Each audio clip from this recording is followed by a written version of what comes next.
understand what I'm about to tell you, you need to do something first. You need to believe in the impossible. Can you do that? What do you desire that you can't have? When I eat a brain, I get visions. Don't ever come back to Gotham.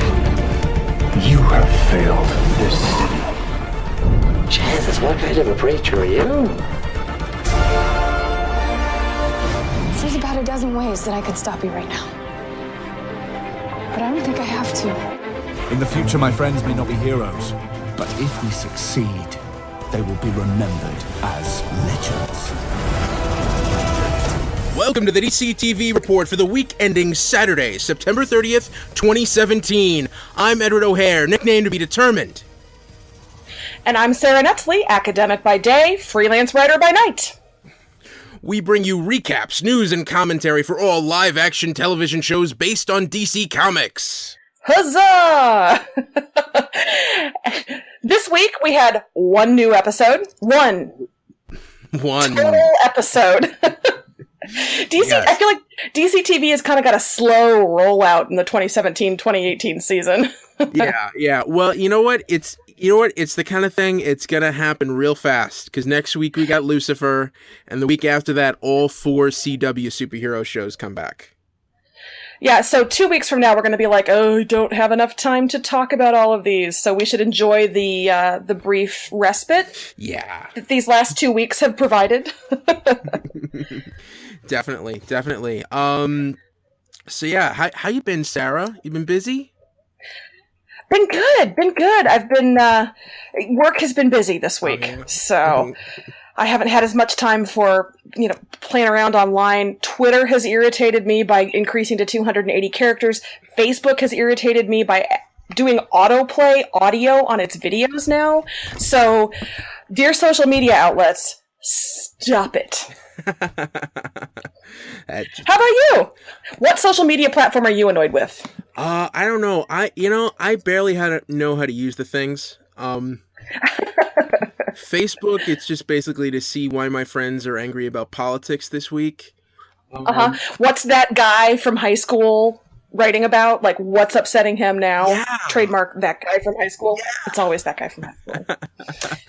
Yeah. Is he angry at politics? Is he angry at some kind of, social movement? It's something that guy from high school is mad about, and he's going to tell the world. Yes. Yeah, and Twitter, I didn't even know they expanded their characters. Was that... Yeah, they're rolling it out. It seems to be going to the verified and the influencers. I know it's shocking to our legion of fans that apparently you and I are not included in leaders and influencers on Twitter. They'll get to us, I'm sure. We're like on the B list. There's the A list. They roll it out to, former heads of state and senators and people who make movies. And the next, it's going to be the DCTV report. I know it. Yeah. One day. Yeah. At DCTV report. But there's just something so concise and lovely about 140 characters. I have to work to get my thoughts in that space limit, and it really leads to clarity of thought. And you double that, and it's just going to be chaos and anarchy and dogs and cats living together. I don't like change. Don't like it. Shakes fist. Yeah, see, I can see keeping it 140 characters, but don't have that include links or hashtags. Mm-hmm. I could see that.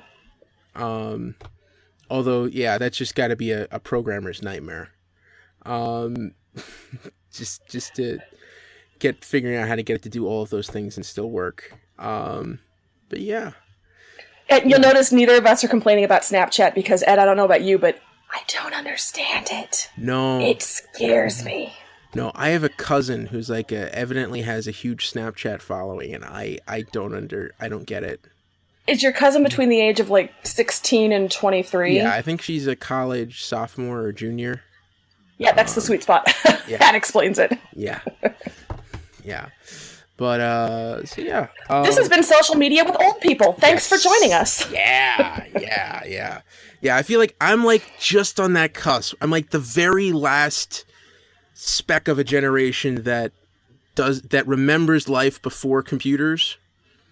And you know, I think we're sort of similar aged, and I've heard it described as we had analog childhoods but digital adulthoods, and that's such a great way to put it, because I don't know about you, but I grew up without Facebook, MySpace, Twitter, all that stuff came about when I was old, married, and boring, thank God.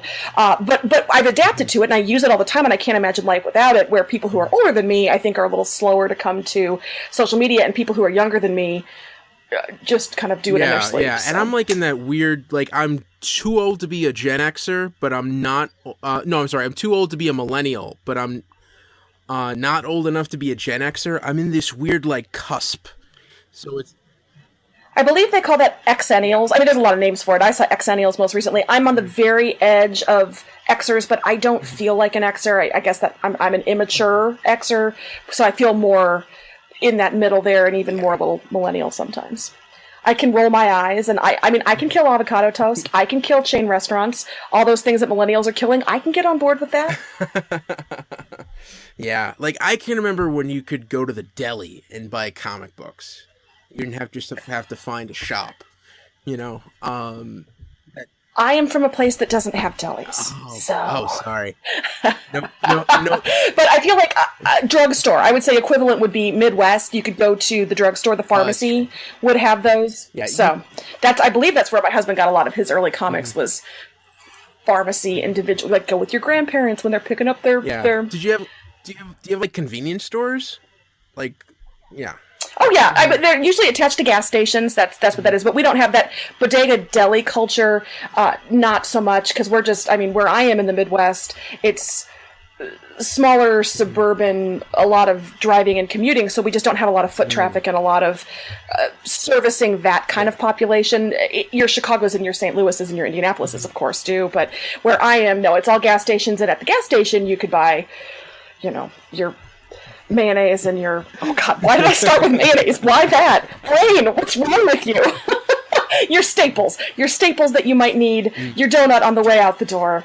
We do not have cats, though. We do not have the bodega cats, and that's the number one reason I want to move to New York, is so you can just... Bodega cats, that's the selling point for New York for me.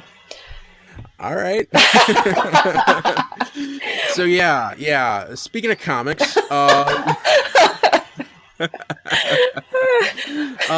so we had one new episode this week, and it was another Gotham.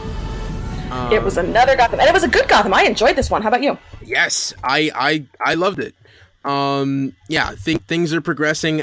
You know what? I'll be honest. The first last week, that whole idea with the criminal licenses thing really bothered me, but it's that's just this show. It's just starting to grow on me. And to see the way this episode opened up. Plus I thought Jim and Bruce's arcs were really strong too. Yes, very much. And since I came to this so late, I as we've discussed on this podcast before, binged all of season 3 over basically a week. I don't have any casting news. I don't have any over the summer spoilers. So I was genuinely surprised by everything that happened this week, which was really fun for me. Yes. So, Barbara! Well, where do you want to start? What do you want to talk about first? Do you want to talk about Jim? You talk about Bruce, Barbara, Penguin? They were all so good. Really, genuinely, every storyline in this I thought was good. You want to start with Jim? Yeah, let's start with Jim. First, let's say he has not grown the stash. No, he's not. But he did match wits with the Scarecrow this week. He did, and he came out on top. Yes. Now, I have to admit, because I was furiously taking notes, and I was looking down at one point. Did he actually catch Jonathan Crane, or did he escape? That's a good question. I thought he escaped. I don't have that specifically in my notes, but my impression was that in the asylum, when Crane has turned the fear juice onto all of the inmates, that Jim's sort of fighting his way through person after person, and that gives Crane the opportunity to cut and run. Okay, all right. So that was my understanding. So that's when Oswald walks in at the end, and he's still going it. That's because he didn't catch Crane. Okay, just wanted to make sure. I thought that was the case. I just wanted to make sure. So what did you think? What did you think of the Scarecrow in this? We actually saw him full fledged. That's like the closest to the comics of his look that I've seen. So yeah, live action. Well, as I said last week, I find the Scarecrow pants-wettingly terrifying. There is something about his costume, that mask, the fear, and then the images that pretty much every version of Scarecrow I've seen, which has been primarily live action for me, always just has incredibly creepy visuals. So I like the Scarecrow. He's so young, which adds an element of, I feel like the one that I know is the Christopher Nolan Scarecrow, so apologies, comic folks who are listening who are cringing that my knowledge all comes from movies and TV. But, that was a more accomplished, older, professional fella who had taken a dark turn. This is a young kid who has had some rough breaks and has been locked up in Arkham, and so his rage and his confusion, and I thought that moment at the end when he's talking to Jim and he realizes Jim broke free, and Crane just can't process, no, this makes you who you're supposed to be, and who you're supposed to be is evil, right? Is supposed to be scared and lashing out and fearful, and the fact that Jim was able to break free added such a depth to that character, his bafflement that Jim didn't succumb, and there's another way through this, and he pushes it aside and continues to pursue his agenda, and that to me was gripping. I just more depth than I expected from a dude who puts on a Scarecrow mask and sprays people in the face with liquid. How about you? Yeah, I think it's funny because in the comics there's always been the sense that the reason you have so many crazy villains in Gotham is because the city finds a way of embracing them. And making them feel comfortable running around, and Batman is always the one who's trying to be that sense of law and order, who's trying to bring some sense of order to all of this madness that's going around. And this was an interesting parallel to that of me, is that Jim found that other way, but just and even with Jim's storyline with the cops, he has so much momentum going against him. In that precinct, that even Harvey, who's with him in spirit, can't physically show any kind of support for Jim's actions. Yeah, I tell you, the beginning of the episode when they get the call that there's a riot and Jim saddles up and nobody else joins him and Harvey stays behind too, just brutal. And it's true to Harvey's character. It's an understandable character beat, but poor Jim. Guys, think about this for a second. Rolling up to Arkham solo, and not as a Penguin enforcer, but as GCPD to put down whatever's happening at that crazy place. Imagine it. That's nuts. So Jim strolls in, and he comes out on top, and it's when you pair that with what happened with the Penguin this week, with the narrative that he's pushing in the media about the police force and how he can benefit the city, I thought the Jim storyline and him going it alone was extra interesting. Yeah. And I think that's an interesting, when you talk about Penguin and his basic storyline with Bruce, just basically showing up with all the cameras and throwing that show around, challenging him. You can't bring him in 24 hours. You're useless. It shows the incompetence of this department. I just want to make one quick shout out to former 7 Days a Geek co-host Grant Markham, who good guy, Grant Markham. Yes. He's been on Gotham Lights a couple of times, but his main charge against the show and why he never really liked it is it seemed like every third episode someone walks into the precinct and takes over GCPD. And it was interesting to see Penguin actually come in and acknowledge that. Yes.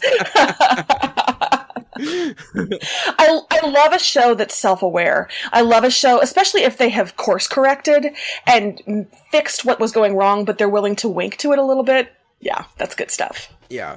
Although I will say, it's cool to know Jim is the lone outsider, but I would like to see someone else show up in his corner. Within the next couple episodes. I don't think this is the kind of thing that can last for a whole season.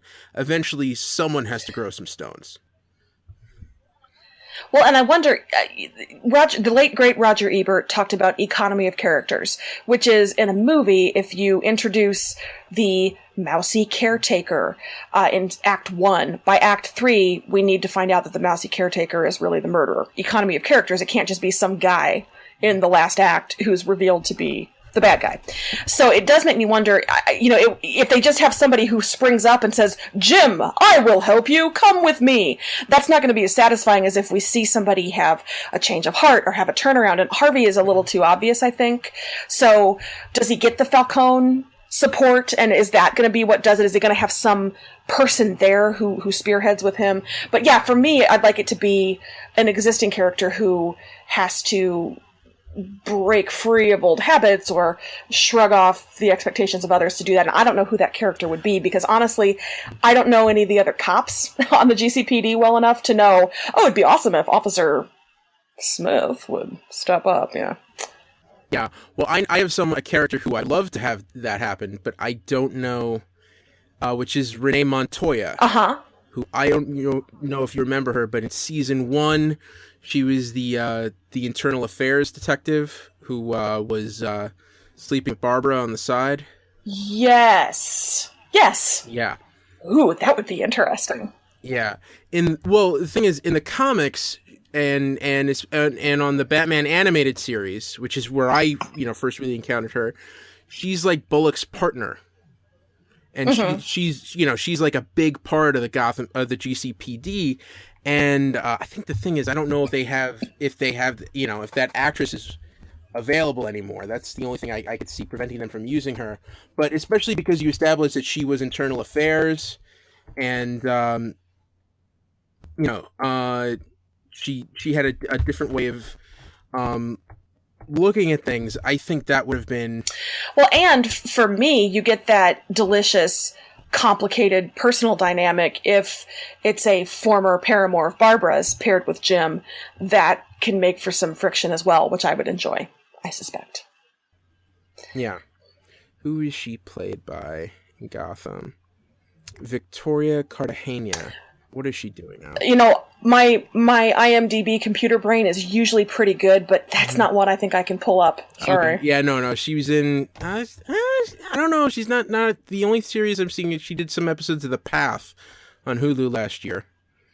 Mm-hmm. And that's a short season run. That's probably 10 episodes a season. So she should be free. Yeah. Call your agent, woman. Yeah. But so. Mm-hmm.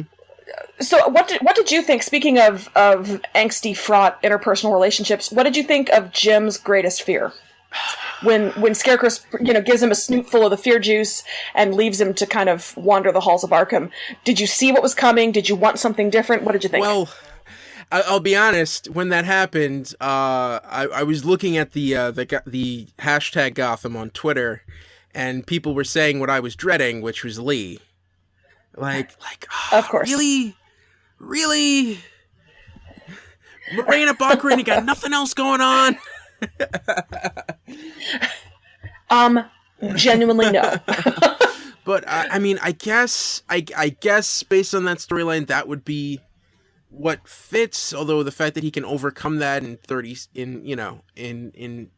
seconds. I don't know.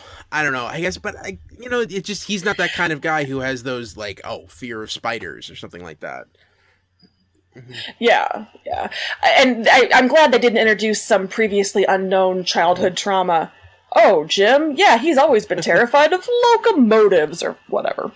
That was the only real complaint I had about this episode, was I thought him fighting and overcoming that was a little too easy. I understand you have 45 minutes and you've got to work through that storyline, and it did lead to, like I said, that conversation with Crane that I liked very much, where he was so shocked that Jim was able to do that, but I was kind of shocked Jim was able to do that too. It just felt a little like love will pull me through this, and self-will, and I'm glad he did. I like that it shows the inner strength that he has, and honestly, Lovely or Hately, her in a bathtub full of her own blood it was quite a visual. Yeah, that is true. They did, yeah, that would have been visually, that is a lot more interesting than his dad showing up and telling him he's not proud of him. Yeah. But yeah. To be honest, like it's almost like really, Lee, you're going back there again. But to be honest, to think of it, I can't really think of anything that we've seen from that character so far that's more compelling. So it's probably the best choice available. True, without muddying things too much. It does sort of stick with the storytelling that we saw at the end of the last season, so maybe that ties that up a little bit. I don't know if this is going to let him move forward into previous episodes and future relationships, and maybe that's what that was designed to do, was kind of to put a capper on that, and, you know, I love you, and I've had to work through that, and now I'm going to be the best Jim I can be without you. Yeah. Maybe. Yeah. Yeah. I also, while we're on the Crane subject, I did like him spraying the Arkham Warden, who kind of deserved it. When he starts, you know, when you think about the kind of treatment he had there and he lists some of it, that's legit beef that he had. And, you know, dosing the Warden felt, if you're operating on Gotham levels of retribution, that felt earned. And I did love that the Warden sees everybody as clowns and just starts a shooting, and you just know they're like nurses and orderlies. And so that was fun to watch if you don't mind wanton murder of Arkham staff, which I think if you work at Arkham, you have to know that that's going to be in the cards for you at some point. Yeah. What do you think that they acknowledged the works of Stephen King and made it as if he'd just seen it last weekend? That would have been really funny. Well, the clown that shows up and bites his face off looks exactly, to me, a lot like Pennywise. You know, even right down to the way his teeth came out of his face. Yeah, I don't like clowns, and so I have quite strenuously avoided it and all of its works and all of its ways. So I'm going to take your word for that, and I'd like to stop talking about this now, please. Thank you. Okay. Yeah. So let's move down. Let's talk about Bruce. Let's talk about Bruce. So there's some tension with Bruce and Alfred, right?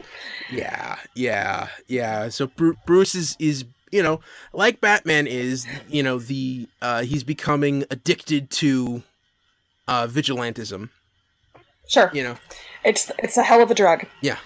And to be fair, Alfred did get called to bail him out of GCPD lockup, so I think Alfred has a reason to be concerned about his ward. Don't you love how Due Process is just nowhere in Gotham anymore?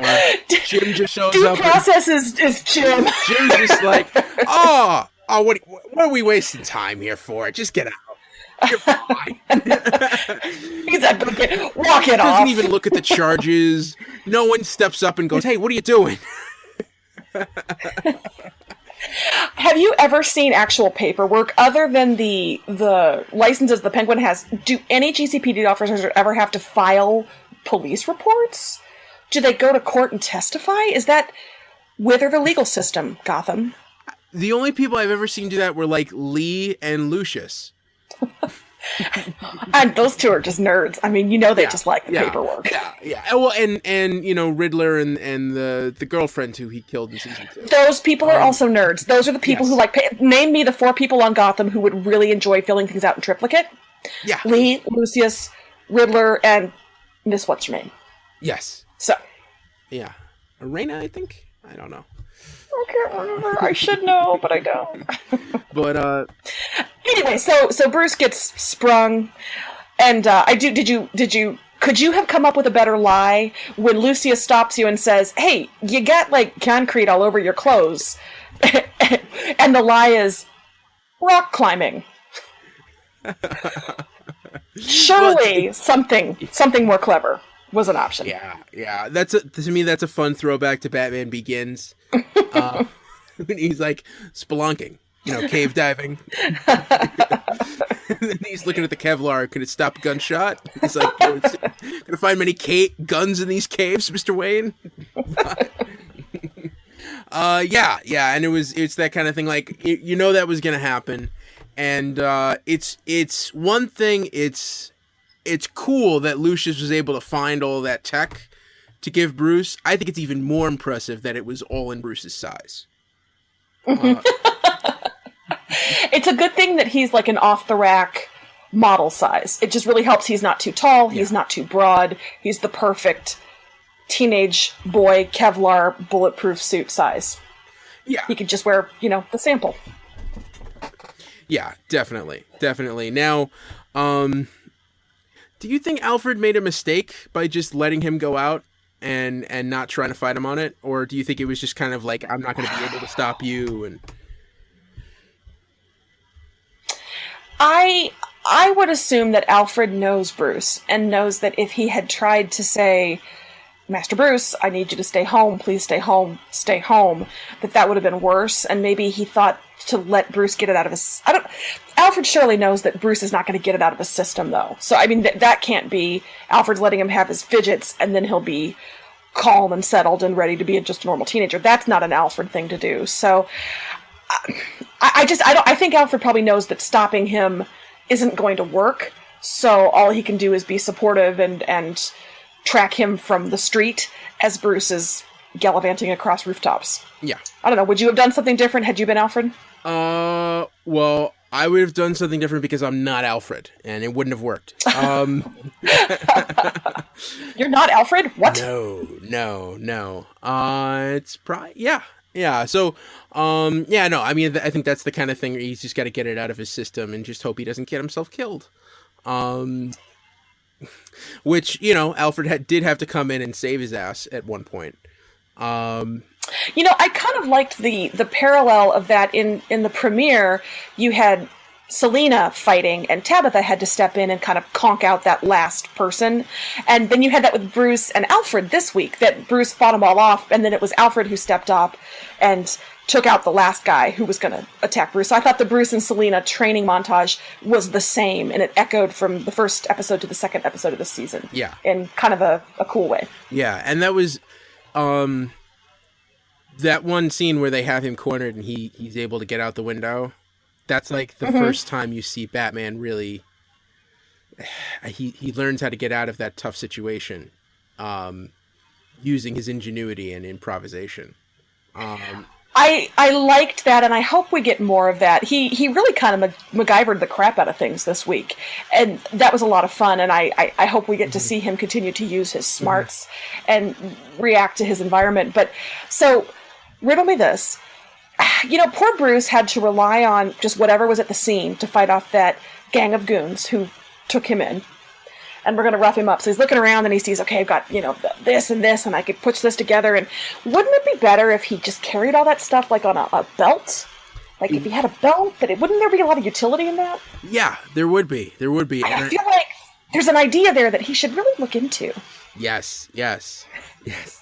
But also, the thing that I think is very important that Gotham is doing, that the movies have always struggled, that the Batman movies have always struggled with, is that Batman does not like guns because guns killed his parents, and he does not, as much as he hurts people and needs to stop people, he does not want to kill them. And I think this is an early sign of seeing Bruce coming up with creative ways to be effective without using guns or killing people. And I would like to see that trend move forward. Well, and I think they kind of have to, because if you've got a 15-year-old kid who's gunning people down, I'm not sure how sympathetic that character is. Not that Bruce Wayne has to be sympathetic, but I just wonder if you have a slight, Arya Stark can get away with that, but I don't know that Bruce Wayne in this show can be the cold-blooded murderer who's, packing M16s. No. So it just sort of makes sense for the character, the age, and the whole vibe of the show right now. But no, I like that too. I agree. Yeah. And that last moment, that last minute reveal we had, with him on the rooftop with that mask, did that seem forced to you, or did it seem like perfect? I don't care if it was forced. I loved it. So Lucius has given him the suit for climbing rocks to keep him safe, and you can just tell Alfred is so relieved that he's got better equipment, and Lucius is looking out for him the best that he can, and so he puts it on and he's got the mask, and I have to admit, he looked a little to me like Daredevil. There was something about the shape of the mask and the way he was standing. I was like, are we watching Netflix? Is this?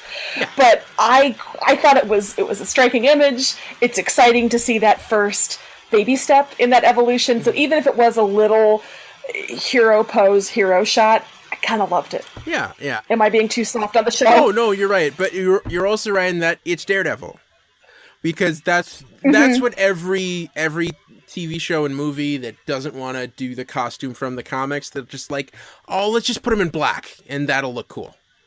And because he hasn't developed the Bat motif yet, so there's really not much more you could have done with that mask. But it was cool. I love that wide shot of just him looking over the city. And the way they set that up, I thought that was a great way to go out. Now, I am a little worried about how the Bat thing is going to happen. I hope that's not forced and cheesy. So, I don't know what, and that can't happen. I don't know what season to look for that in. That feels like maybe a season 6 thing, like further down the road. That seems like the end. Yeah. Okay, that's true. Yeah. That seems like the very last moment of the show should be the bats flying through the window.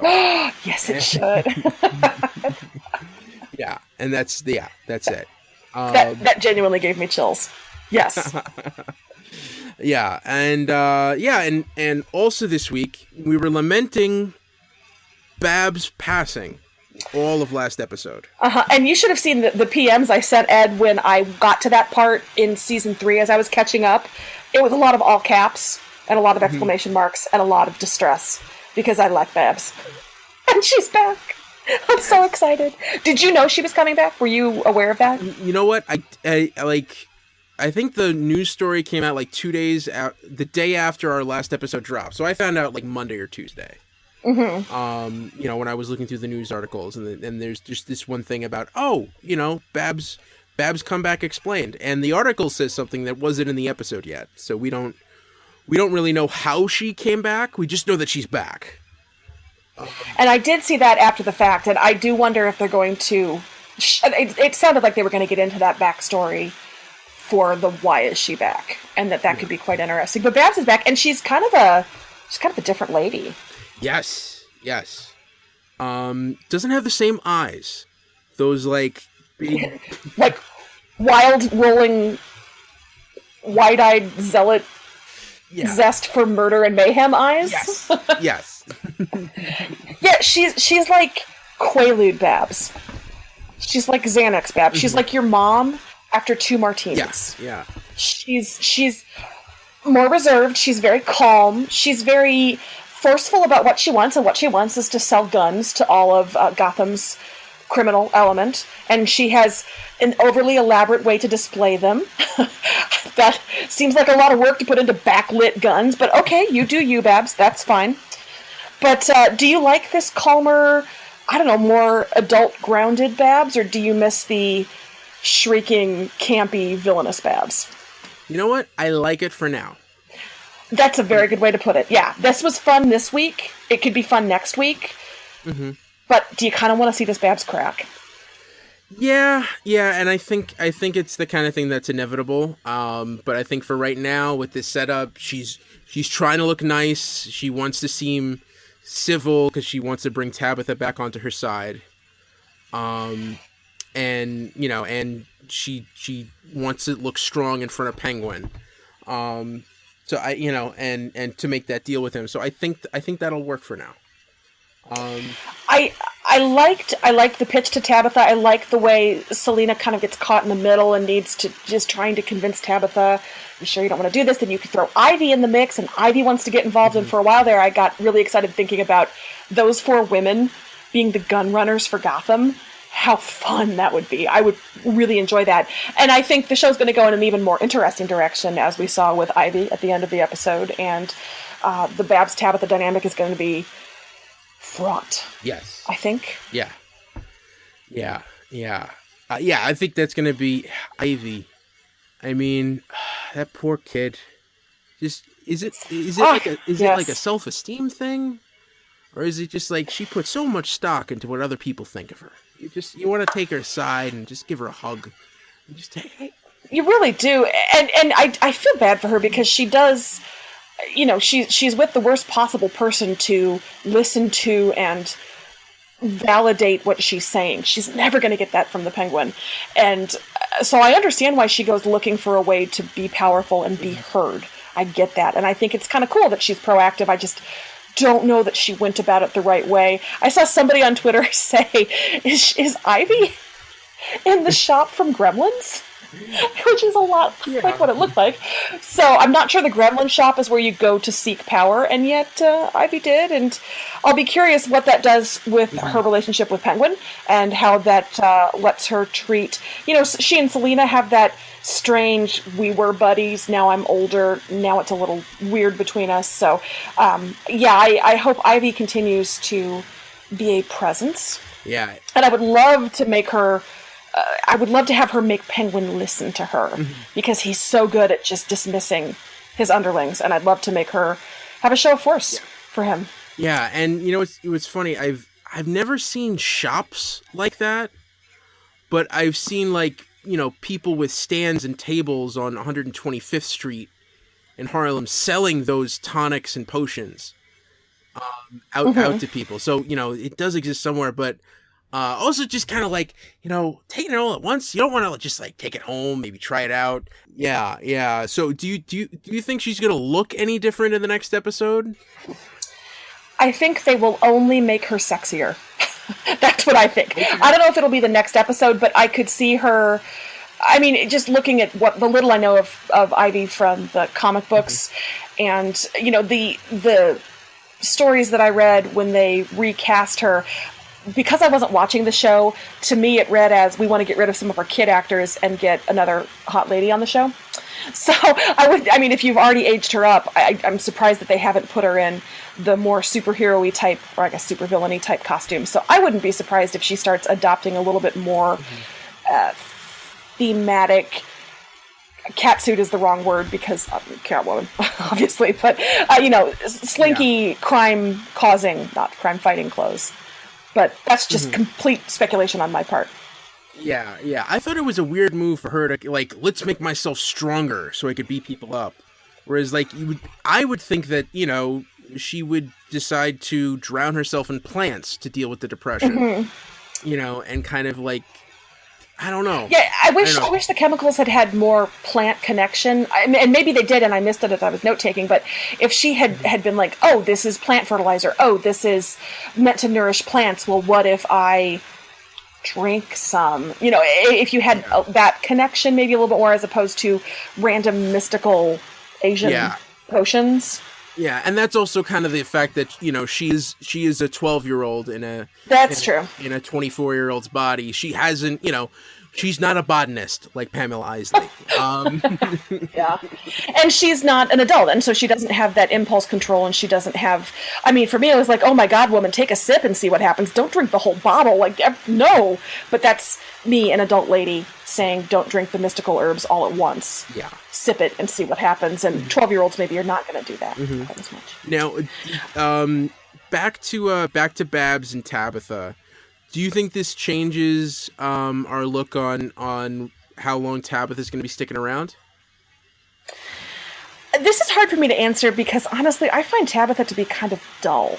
And I apologize if anybody is a huge Tabitha lover and I've just insulted your heroine, but she's competent and she comes from a rational place, and in Gotham that's just not quite flashy enough to do it for me, I guess, because you're surrounded by such colorful characters. So if we had seen Tabitha have a little bit more of she's been training Selina, she helps Selina, but I don't know that I've seen, oh, Selina's doing that because of Tabitha's influence, necessarily. I feel like Selina is still sort of scrapping and struggling, and she's still a fighter, and I wish that there was a little more of her influence to be seen and to be had.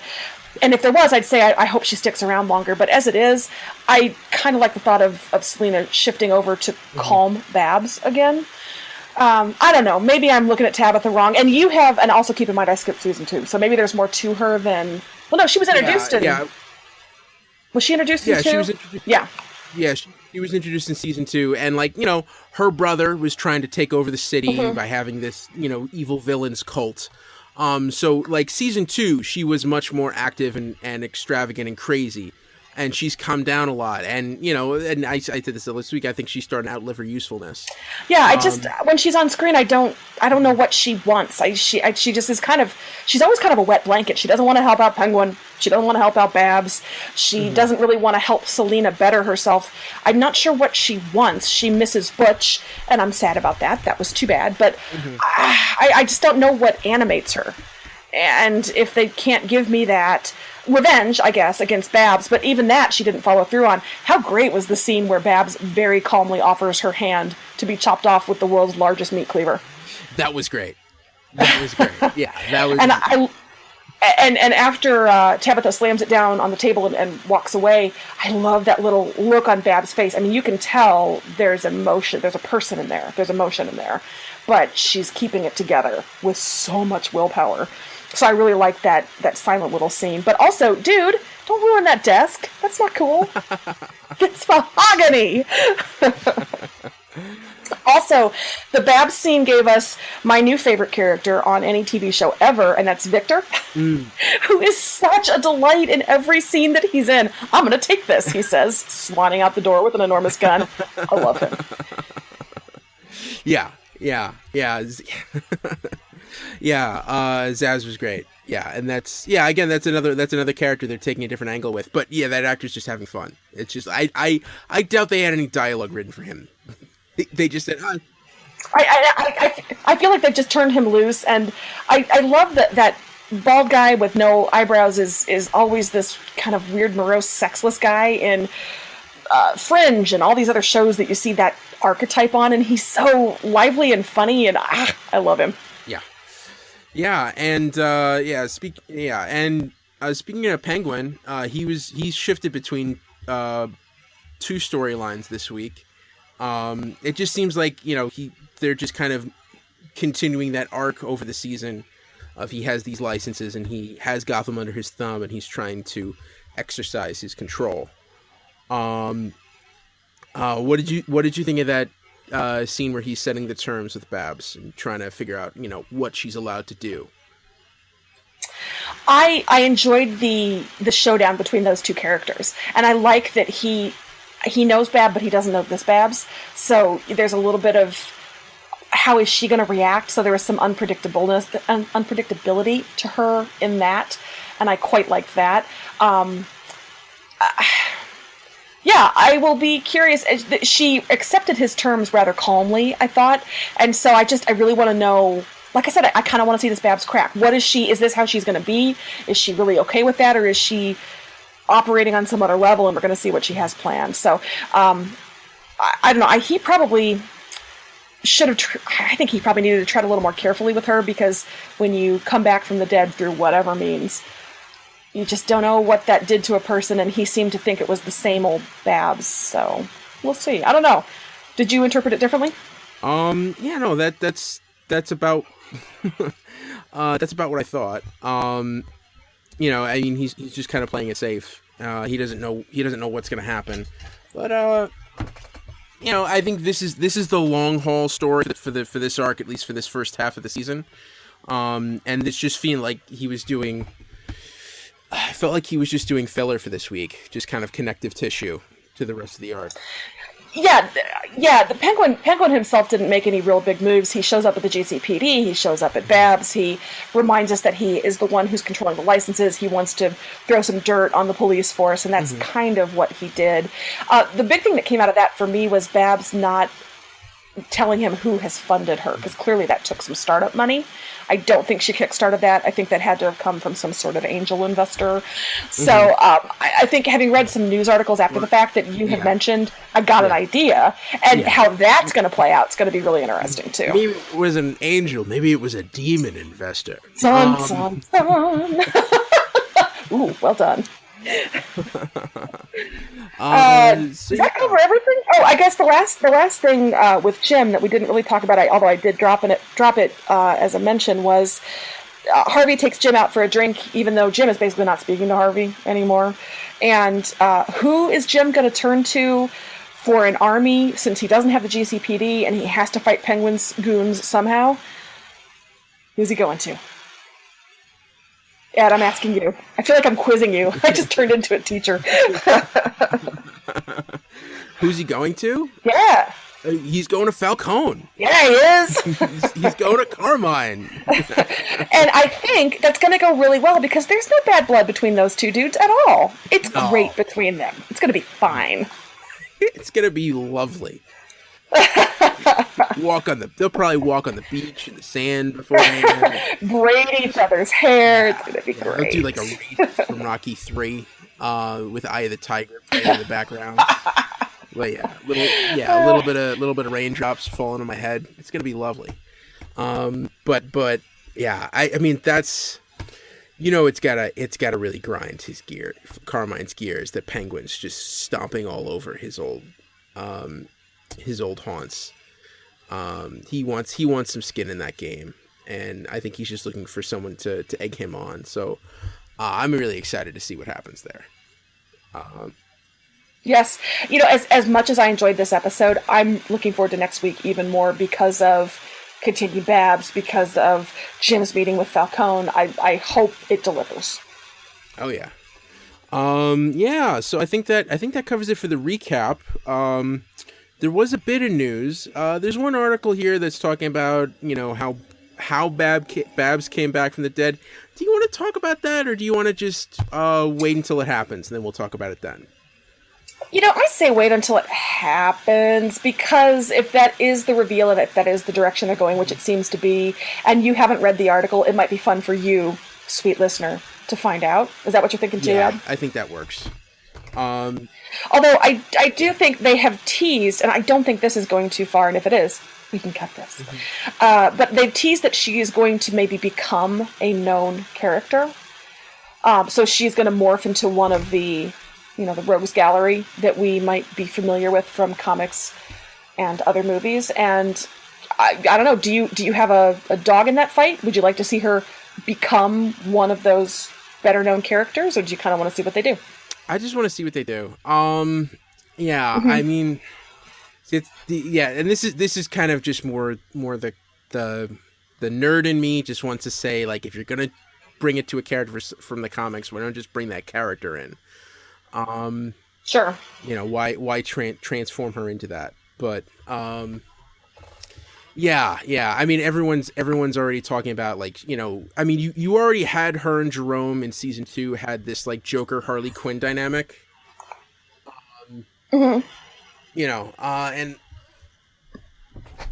I mean, although, yeah, I don't really know if that works. I mean, the transformation that this character has had since season 1, when she was just this milquetoast girlfriend who, was one of the more boring things on the show, and then season 2, she just, they give her that psychopath storyline, and she just comes alive.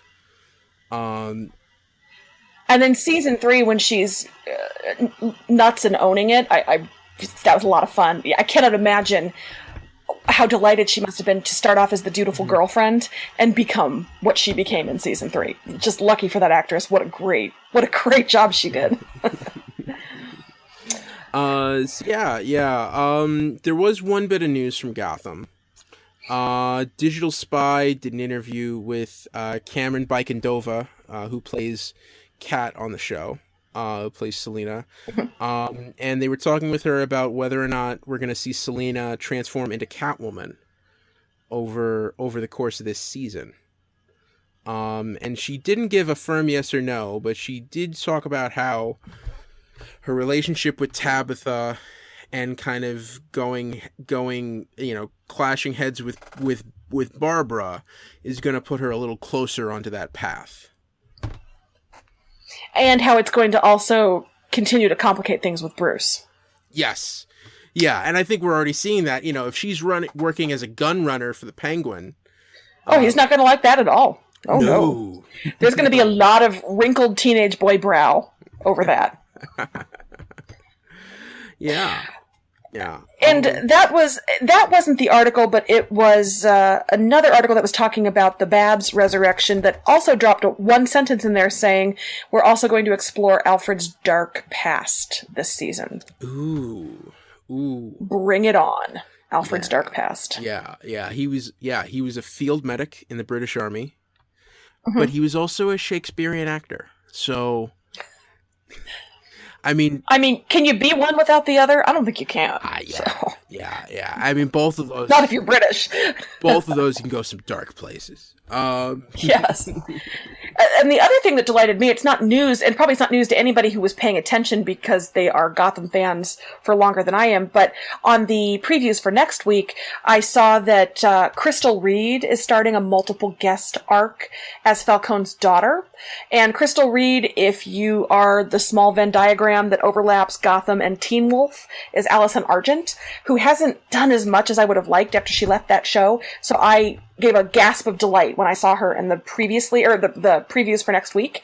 So yes, I'm very excited for Crystal Reed joining the show. I think possibly maybe as a possible Jim love interest. She's got dark hair, so she's his newest type. So there's that. But I believe she's going to be Falcone's daughter, and there's going to be, I'm sure, some feelings there as well. So yet another reason I'm really looking forward to the next week's episode. All right, I think that does it for Gotham. You ready to break into the news from some other shows? Yeah, absolutely. Okay, so first up, let's do Lucifer. So there were a couple stories here. First up, I just want to talk about TV by the Numbers ran their yearly rules for their cancellation bear. Are you familiar with the cancellation bear? This was new to me. I do not know the cancellation bear. Okay, so TV by the Numbers, it's part of Zaptuit. It's a website that just tracks TV ratings. And they have this one feature on there. It's called the cancellation bear, who tracks shows and tries to predict what's going to be canceled and and eaten by the bear, and what's going to escape his clutches and be renewed for the next season. And as we all know, this time of year, the bear has to eat before hibernation, so look out, fall shows. Yeah. So this is where the clause. So they just set their new, one of the hard and fast rules with TV ratings, especially with network TV, is because pretty much like 80 or 88 episodes seems to be like the breakthrough for syndication packages. So generally, if a show is renewed for a third season, it's it used to be almost a sure bet that it would be renewed for a fourth. So they did run this one news article about all the different shows that have third seasons, and one of them is Lucifer, and also Supergirl and Legends of Tomorrow, and talking about kind of the rules that they set for, a good way to predict whether or not, even if a show's in its third season, whether or not it's in danger of being canceled and not getting a fourth. And it based on this, it says Supergirl and Legends of Tomorrow are almost certain renewals, because those are both owned by Warner Brothers, which is the studio that does it, which is also owned by the network, And plus, all the tie-ins and crossovers, it would be tough, I would think, to lose one of those shows, especially Legends, that has so many of the cast from the other CW-verse shows. So that makes sense. Yeah. That's just logical. And they're both pretty highly rated compared to the other shows on the network. And they're good. I mean, they're good shows, so that helps. Yeah. Not that means anything to the cancellation bear. The cancellation bear takes our best and our worst. Mm-hmm. Yeah. And it lists Lucifer as a likely renewal. Now, Lucifer airs on Fox, but it's produced by Warner Brothers. Mm-hmm. And it has 31 episodes to date. But it's gonna be about, more than 50. So that means it's probably likely to get a season 4. If people watch the show, and we encourage you to do so. Absolutely. As long as the ratings hold strong, it's probably going to be a good shot.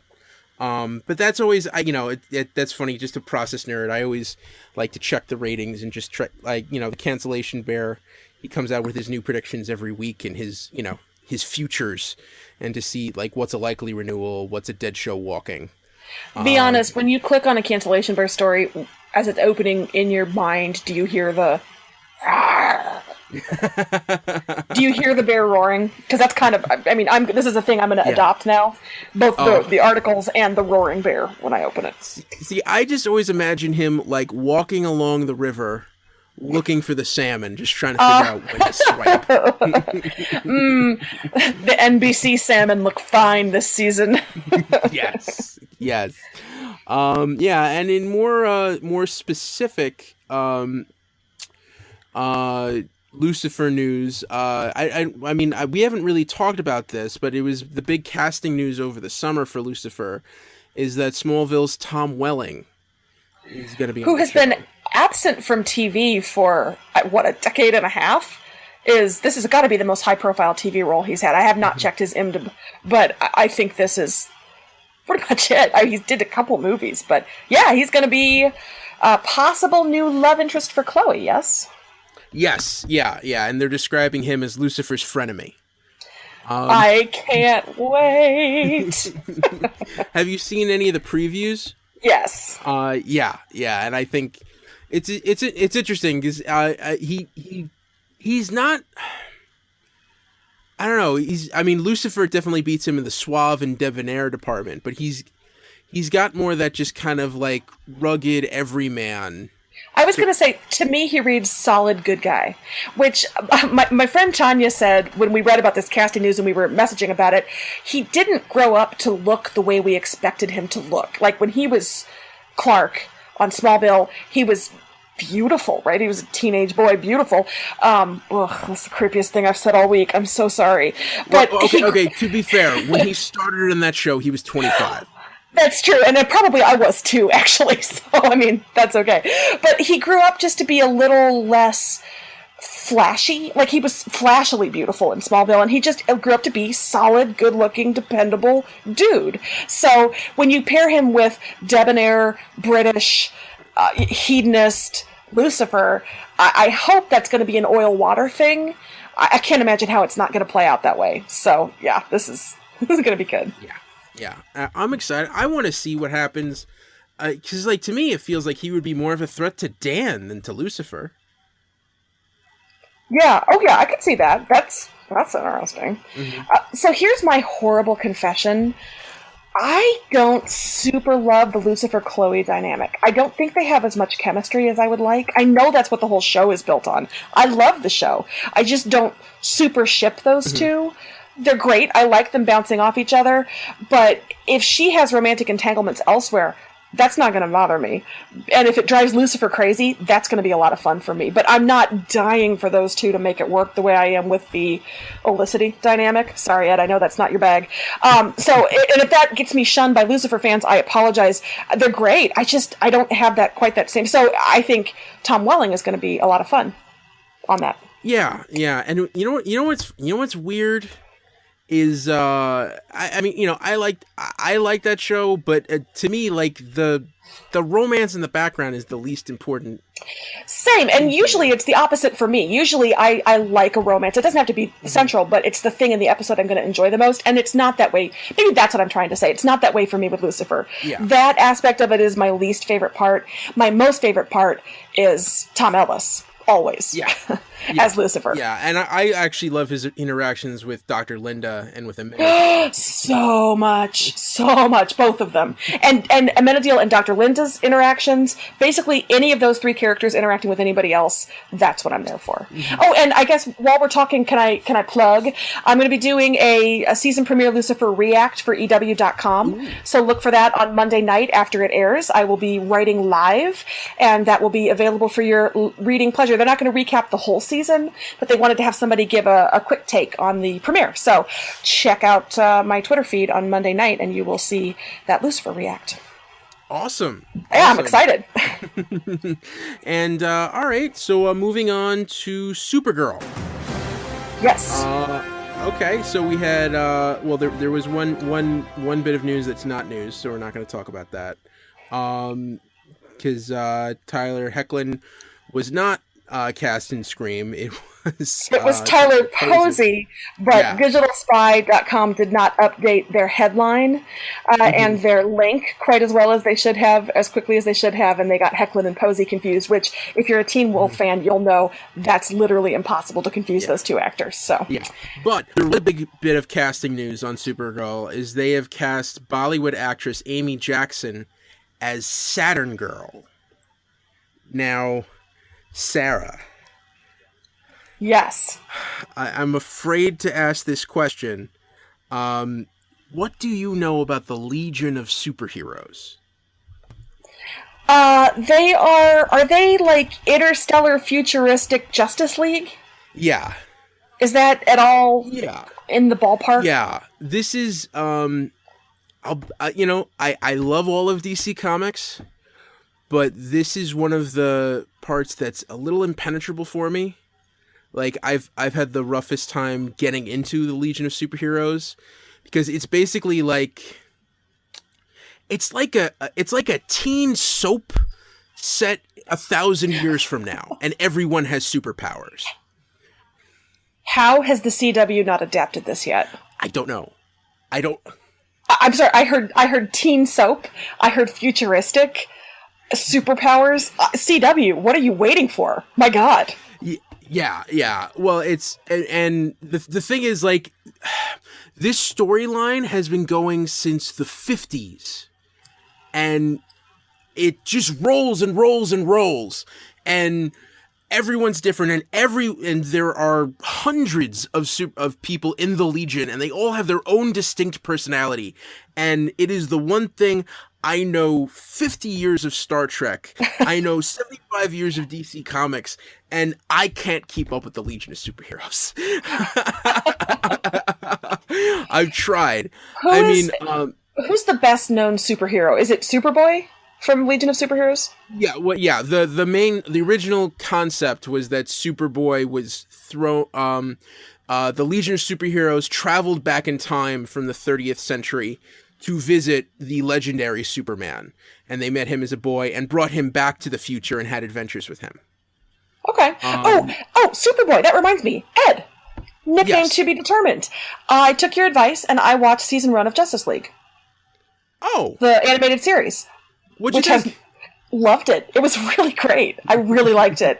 And so it was a lot of fun for me because, again, I don't have a strong comic background, but I do watch all the shows. And so as they introduced characters, I knew them from the TV shows. So I knew what was going to happen, like Artemis, curse your sudden but inevitable betrayal, and, just things like that. I knew because of the shows, but so much fun. So season 2 is on the agenda sometime soon.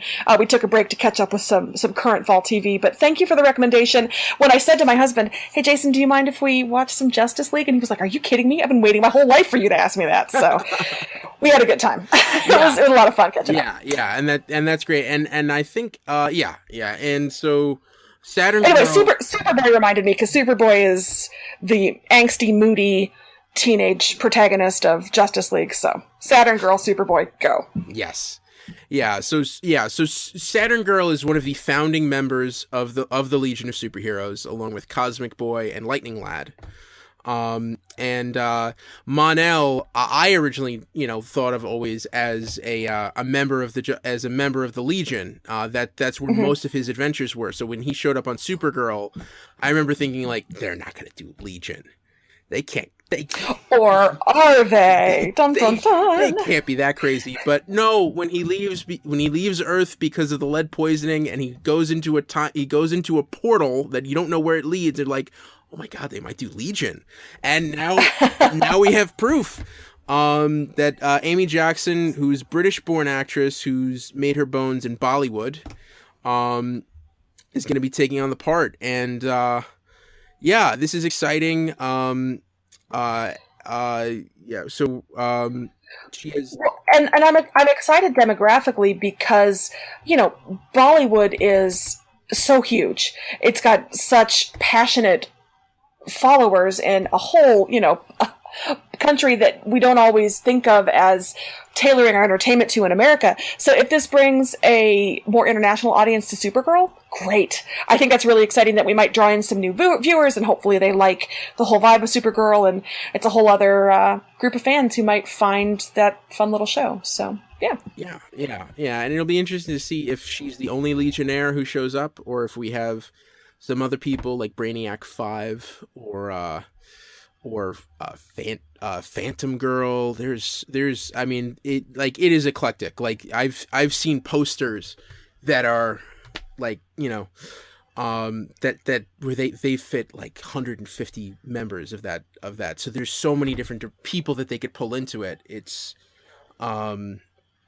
so this opens up a lot of options to see whether or not, you know, and also, is she going to show up for one episode, or is this going to be a long arc? Well, you know, Supergirl does both. A lot of one-off appearances, but then you get people who stick around. So, I don't know. I like a show that reacts to good chemistry and good talent and keeps bringing those characters back. And I don't know if Supergirl is one of those that would adapt, but, well, we'll see. Mm-hmm. All right. And, one other, I think that does it for Supergirl. Moving on to Flash. Yes. So another Tom Welling story. He's been doing all the interviews for Lucifer, and someone had the cojones to ask him, you know, are you going to show up in any other DC TV shows? And he admitted that he has ideas on how he could appear on The Flash. Now, here's my question for you. Why Flash? That's such a weird choice for him, isn't it? Of the universe of CW shows, DC shows, Flash for Tom Welling just doesn't seem. Supergirl is the natural fit, because Supergirl is the one that's bringing the Superman related cast from the past into the show, so that makes the most sense. Why Flash? Explain this to me. You know what? I don't know. Maybe it's the one he likes the most. Maybe he's a that could be. fan. Because he says, I have a few ideas on how it can happen if the network asks me. Which means, I'm thinking like he started watching the show, which was on before Supergirl, and said, "Oh, I know what I could do in this show." Now, the thing to remember with this story is the network hasn't asked him, and even though I'm sure Greg Berlanti would love to include Tom Welling, I don't know how receptive he would be to taking ideas from Tom Welling as to how Tom Welling could fit into the Berlanti-verse. So this is kind of a non-story, but it's interesting to see that, he would be open to this kind of a storyline, and to that he thinks the Flash would be the place to do it. Pro tip, Tom Welling, if you're going to be like, where I see Tom Welling? I see Tom Welling in the, go for Star Wars universe, or something big. Go big. Don't go, I love Flash, God knows, but, where do I see Tom Welling? I don't know. Piloting a rescue vessel on the next Star Wars. You know what I'm saying? But. Yeah, he was the quarterback of the Browns in draft day. I don't know where else you can go from there. That's like. Tom Welling. That's come to our TVs on Monday. Get here faster Monday. Yeah, that's a place where only like 18 people have been in the last 12 years. Sports joke, sorry. I can't even give you a pity laugh. I don't even understand what that means. So I you know what? If I tried to explain it to you, it would make it less funny. So I hope somebody out there got it and is laughing because I cannot. Okay. Oh, okay. All right. Next story is Arrow. Yes. Okay. And this is the one that I'm most excited about.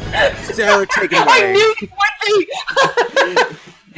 Okay, so once upon a time in the misty year 2015, which at this point feels as distant to me as the burning of Rome, Stephen Amell tweeted, 100% no, never. Our show could go 14 seasons and a Green Arrow goatee will never appear. I hope that clears things up forever. He says, absolutely, there will never ever be comic book Green Arrow, goofy, Van Dyke facial hair. Not going to happen. But guess what he said? What'd he say? This week. It's gonna happen. In fact, he's not just saying maybe. He's not just saying I guess. He says at the Salt Lake Comic-Con, I promise you, before the series, not season, but series ends, we will have at least one shot with the iconic goatee. Okay. Do you need a minute, Ed? Do you need a minute? Oh, I'm happy. So I guess my question is, there's a lot of ways they could play this. Arrow is not a show that's known for goofiness, but could you see it be some funny thing he does and he walks out and the whole team is like, nah, go shave? Or is it going to be that last flash forward where we see him protecting Star City 20 years from now and he's got the good... Like, what do you want it to be a deadly serious thing, or do you want it to be a tongue-in-cheek thing? Do you care as long as you get your goatee, or does it need to be a special goatee treatment? I just want that goatee. I mean, I'd like it. I'd like him to just wear it and be serious about it and just tell everyone deal with it. But you know, if we get some version of it, I think that would be great. That would be, you know. And he said he promised. Now, you know, he said the word "I promise." Now he said not season, series. So sometime before the end of this run, you know, and based on, you know, CW's other shows, I mean, with Supernatural, this could run for another decade. But I don't know how long Arrow's going to run, but it's nice to see some acknowledgments, you know. Agreed. Yeah, this is... and the good-naturedness of it too. I like that Stephen Amell. I think he knows where the character comes from, and he knows where the fans come from, and that was a nice moment. Yeah. And you know, he does have a little more facial hair. If you've seen production shots of him filming, I'm not going to get into spoiler territory, but I feel like he does have a little bit more. It's a little less scruff and a little more beard this season. He's letting it grow in a little bit. Let's just see, like, whether or not that chin just extends. But you know, just a little bit of beard balm to get that nice point going on. I believe in you, Stephen Amell. We believe in you. America believes in you. Yeah. So that's that. That's the highlight of the news this week. Let's be honest. Okay, we got that. Black Lightning. Ooh. This is a show Black Lightning that we haven't music. talked about that much. But they just had some casting news. Kiana Simpson is going to be a recurring character on the series. Are you familiar with her work? I don't think I am. I know that she's on Being Mary Jane, and she was on HBO's Show Me a Hero, which was like a limited run miniseries type thing. Okay. So no, I don't know her from anything else, but I don't know. I'm excited to hear the casting news. I'm excited to hear any news. I feel like Black Lightning has been a little quieter, probably because it doesn't premiere until 2018. So I feel like we just haven't heard as much. So any news we get, I'm always quite interested to hear. Do you know her from anything? No, I don't. But, you know, it doesn't even say who she's playing. It's just going to be a recurring role. You know, which is cool. Okay. You know, I mean, that show's coming, I believe they said January on the CW. I don't know where they're going to fit it into the schedule. But let's see. Wednesday is one of their shorter run shows premiering this fall. Like iZombie and Crazy Ex-Girlfriend have shorter runs. Are either of them premiering this? No, iZombie isn't. But I wonder if Crazy Ex-Girlfriend is coming back. And that shorter run, it might be done by January to give a chance for another show. Or they might have a show that's taking a hiatus that goes on a long hiatus, maybe. Yeah. I don't know. They'll something tells me they'll find room for it. The CW works in mysterious ways. Yeah. All right, and we had another quick story from Titans. Titans music. So Marv Wolfman. This is another bit of comic news. Can we just stop and say Marv Wolfman, aka the best name in the business? Just like the greatest collection of letters to form a human being's name. Marv Wolfman in the business. Okay, continue. Yes. Yeah, one of a very prolific comic book writer, and definitely one of the most influential writers of the 1980s. Had a long run on the new Teen Titans. That really is, when people think of the Teen Titans and that standard run, and a lot of the cast that's going to show up in the streaming series, they think back to what Marv Wolfman and George Perez were doing at that time. And he did an interview recently talking about he's seen what they were doing. I don't know if he's seen a script or just, he talked about it with Jeff Johns, and he gave the show his seal of approval. And Nice. Yeah. Don't we call that doing the opposite of Alan Moore? Yes. Who has never approved of anything in his adult life ever. So he anti-Alan Moore'd it. Awesome. Yes. Yeah, very much. Yeah. And he's a very cool guy. I've heard him on podcasts and interviews over the years.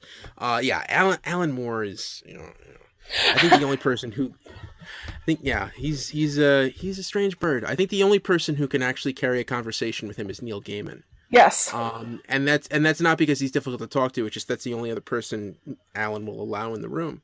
But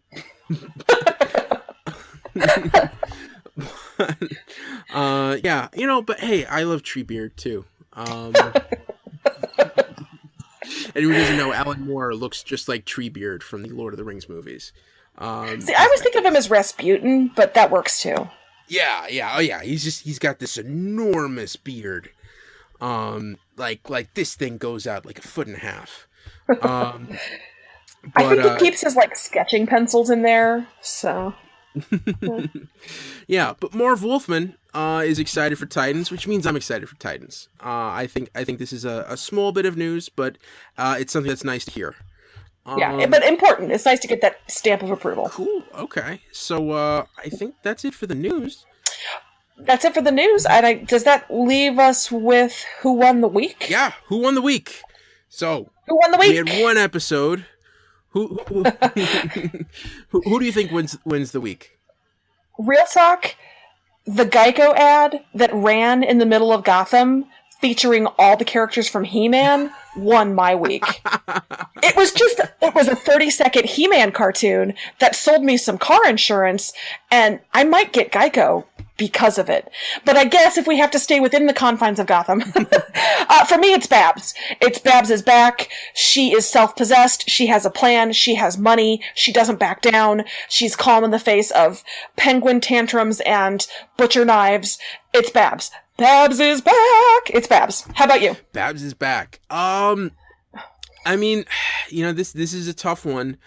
I think I want to say Jim this week. For me, Jim won the week. I thought that, the fact that he actually came up with the way to beat the fear toxin, as weird as it was to see Lee Tompkins back, I think that was a great moment. And I think, he's this, now with Harvey out, he's a one-man show. I still say him saddling up and going solo to put down a riot at Arkham. That's incredible. So that's a good choice. Yeah. So those are our winners for this week. I think we're good. Anything else you want to say out there to people? I guest hosted on Gotham Lights last week. That episode is already out on the feed. And Sarah, are you going to be on this week? I'm down to be on this week. Yeah, if we can work it out. I have an insanely complicated schedule with the Lucifer React, and then I also am recapping NCIS for EW.com, which plugs up my nights. But we're going to work it out because I am excited for my premiere appearance on Gotham Lights now that I'm actually a Gotham fan. So look for me next week. Cool. All right. Well, thank you, everybody. That's the DC TV report for this week. You can find us on Twitter. I'm Edward O'Hare. I'm at Edward O'Hare TBD. Sarah? And I'm at Sarah Netzley. That's SARANETZLEY. And you can follow the show on Twitter at DCTV Report.